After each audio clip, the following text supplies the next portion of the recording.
Hello, happy Monday. It is 11:10. I've already drank my protein coffee, and here's what I'm having for my lunch. It is 6 ounces of 80/20 ground beef and 6 ounces of that, I don't remember, was it carnita? I don't remember what it was called.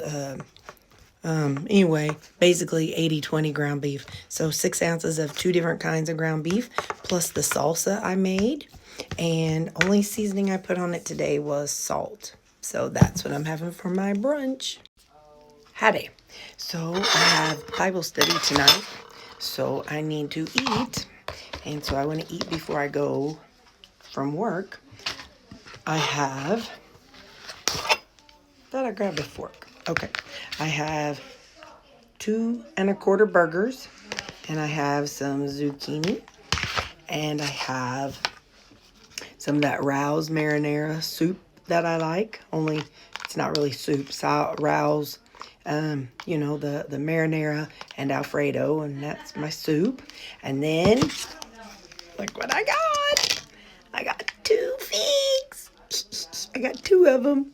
So that's I still got 2. I thought I was going to have 1, but I got 2 figs. Okay, that's for supper. Bye.